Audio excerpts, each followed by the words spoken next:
Hello, my name is Kerry Irish. I teach American history here at George Fox University. Hopefully you've already watched the personal introduction video, so I won't bother telling you about myself. That's already been done. So this video is about explaining the syllabus, explaining how the course works. First, my email is kirish@georgefox.edu. That is right at the top of the syllabus. And by the way, I hope you're following along with the syllabus open in front of you, either a printed version or on some kind of device. History 151A is an online course. This means that it does not meet in a classroom. Lectures are viewed online. All the lectures were recorded last year with the intent of making this an online course even before COVID-19 struck. And so this course is a little bit different than some of the COVID-related online courses. It also means that this class does not meet at a specific hour. Some online courses you still have to meet at a specific hour, specific day. That is not the case with this class. But there are due dates on a daily basis. It is not, like some online courses, a work at your own pace course. It's designed to finish up at the end of the semester. And so we have daily assignments, generally Monday through Thursday.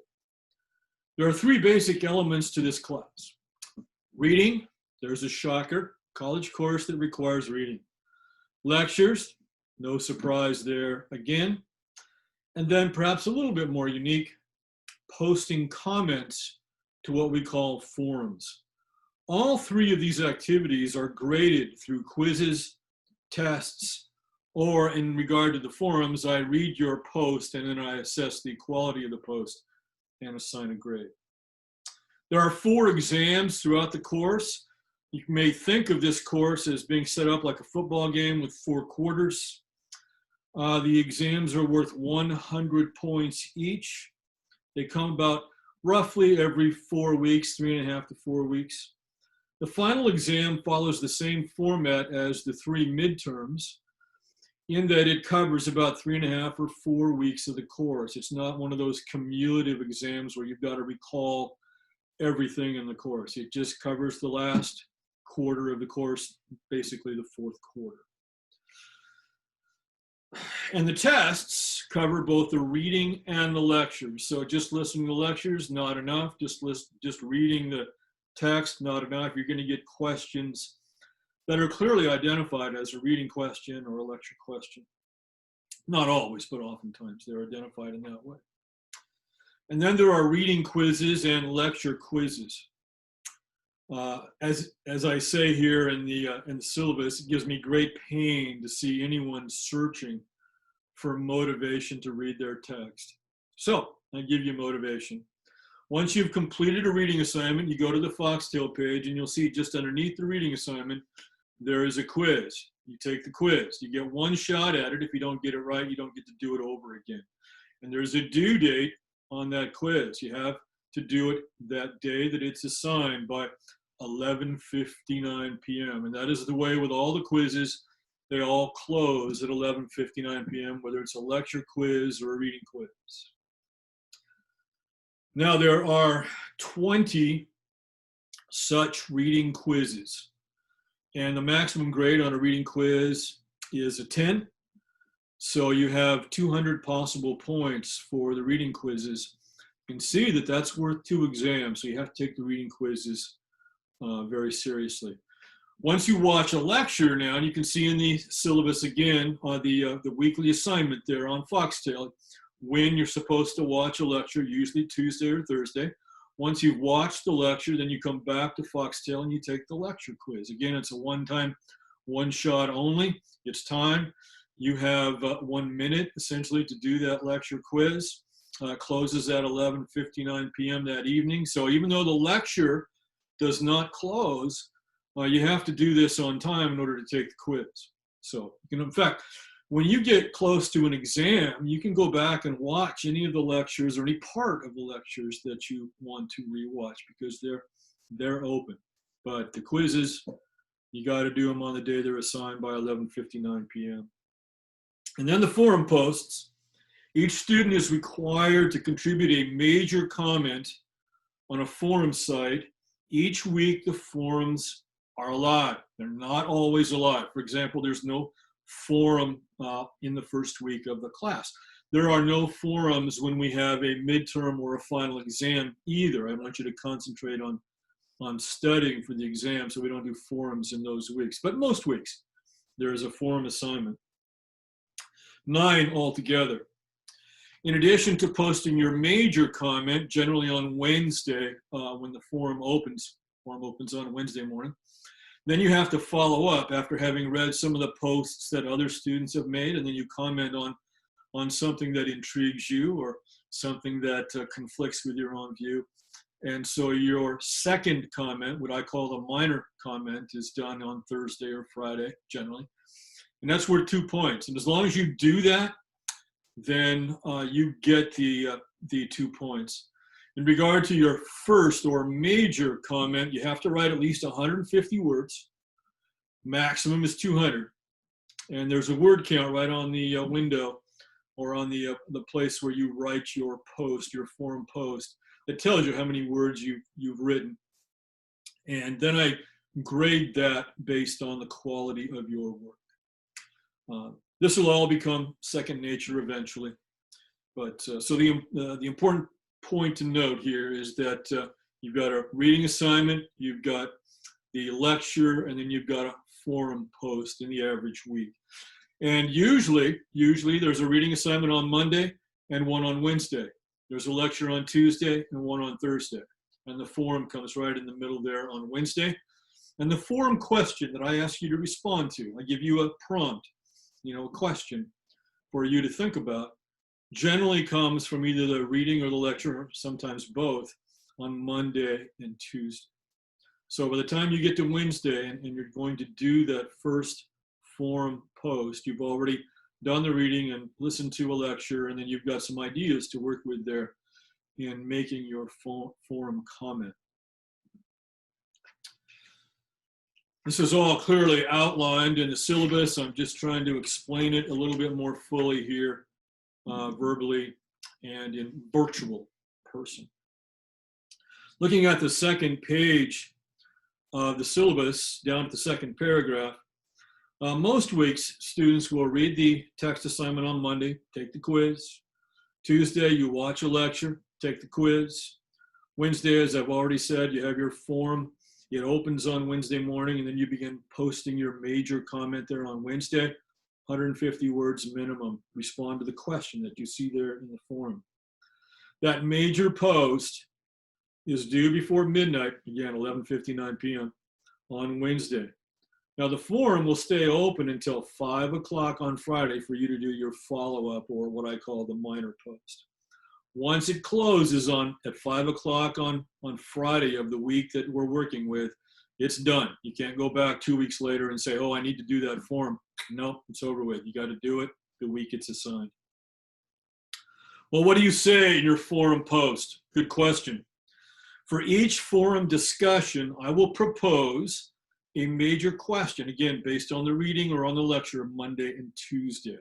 Generally, it's an opinion. So I'm not asking you what happened on July 4th, 1776. 80 people are responding that was the day that the United States, the new United States, declared independence. Would not be very helpful. And so I will ask you something generally like, what would you have done? What would you have thought had you been involved in some major event? So then you have to use some historical facts to support your position. Historical facts that you drew from either your past experience, that's fine, or from the reading or from the lecture, or all three. So that's the forum. I actually think the forum will be somewhat engaging and hopefully enlightening, and you get to read a little bit about what your classmates think and so forth. And again, you get to respond to that as well. So I'd like you to read the passage below where I've written the following are some of your professors' ruminations on the importance and purpose of history. Reading this short essay will help you in your coursework because it highlights ideas. Ideas like freedom, ideas like equality, and so forth. And you will hear me use those two terms, freedom, liberty, equality, consistently throughout the semester. So you need to understand that American history is about the development of the ideas of freedom and equality and what those ideas have meant to different people through the course of our history. So read that essay. That'll help you understand how the course is designed and what the emphasis is and so forth. And then that gives you clues to the what's important in the lectures and also in the reading. Looking down at the course objectives, again, more clues as to what I'm trying to get across to you. So I want you to read those carefully. But note objective number 2, develop an understanding of the ideas or philosophies that gave birth to this nation. Again, freedom, equality, and so forth. These ideas are most commonly found in the areas of politics and diplomacy, our relationship with other nations. Consequently, the course focuses on politics and diplomacy as opposed to culture or the arts or some other thing like that. Look at the next page. You'll see number 4 in the course objectives, gain an understanding of each side in the wars the United States has felt necessary to wage. So what caused the war? What was the war over? And how did the war end? In other words, what were the results of the war? This is a very, very important way to understand American history and the wars that the United States has fought. So when you're reading about a war or listening to a lecture that has a war in it, you always want to ask the question, well, what was the cause?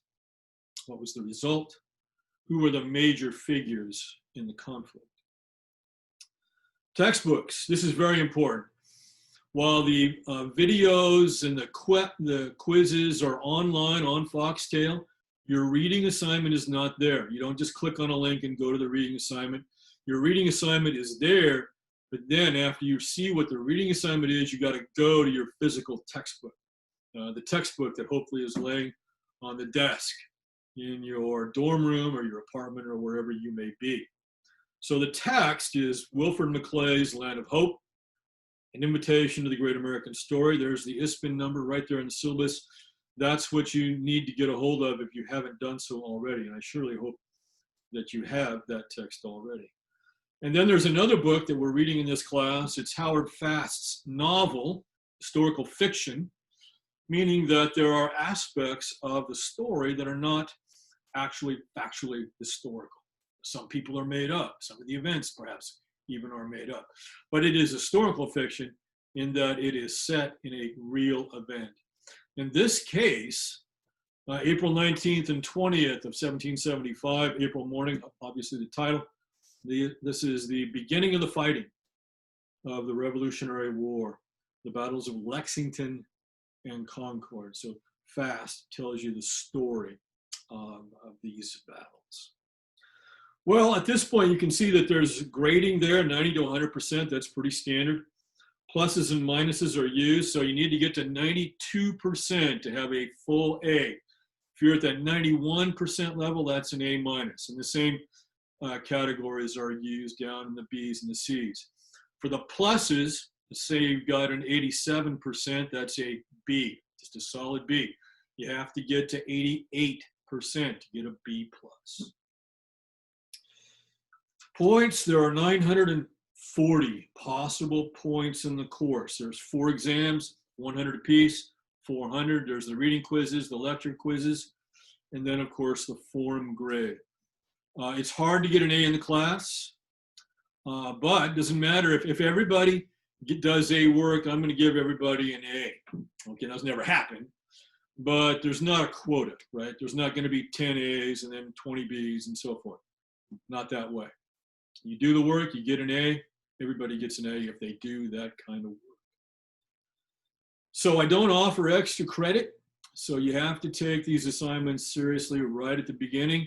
You don't want to get to the end of the term and you're 10 points short of a full A or a full B or whatever it might be, and you come to me and ask for extra credit.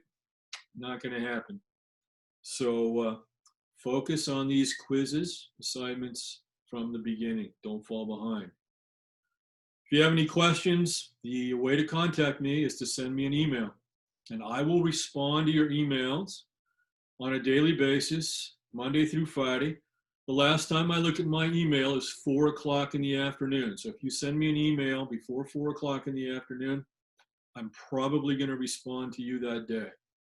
If I feel like your question pertains to the entire class, I'll probably respond answering your question to the entire class, but I won't mention you, of course. If you send me an email, I won't mention your name. In some cases, I'll just respond directly to your email. So if you send me an email at 6 o'clock in the evening, I probably won't see it till the next morning. I'll respond to you that day.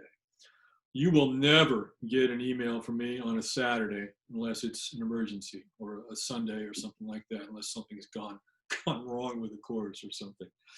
So I'm not going to bother you on Saturday or Sunday, and I'm not going to answer emails on Saturday or Sunday. So think ahead. If you've got a question, ask it before 4 o'clock on Friday afternoon. People should respect each other's weekends. That's what I'm trying to do. So the cutoff is 5 o'clock, well, 4 o'clock on Friday afternoon. Now then, this is an online course. It deals with software. The software has to work for the course to work. And if you've had my kind of experience, you realize that sometimes software just doesn't work. And if the person putting in the information into the software makes a mistake for just a second, something's going to go wrong. Something's not going to be there when it's supposed to be there. Link's not going to work. I'm almost positive this is going to happen. When it happens, I want you to do one thing. Before you send me an email saying, well, this doesn't work, I want you to stop and then retrace your steps, start over on whatever the assignment is, give it another try, go very slowly, very carefully, follow the instructions, try it again. Then if it doesn't work, send me an email saying, hey, there's something wrong here, the quiz isn't open, the lecture's not there, whatever it might be, right? So we just want to make sure that we ourselves haven't pressed the wrong key and therefore the thing didn't work. Now, it's very likely that this old man will have made a mistake along the way. So don't be surprised if something doesn't work, and we will fix it as soon as I figure it out. Anyway, God bless you, and follow the syllabus. Start your work on Monday morning, August 24th. You've got a reading assignment there, and let me know if you have any troubles. I'm always, well, as I said, I'm here through email Monday through Friday. Take care.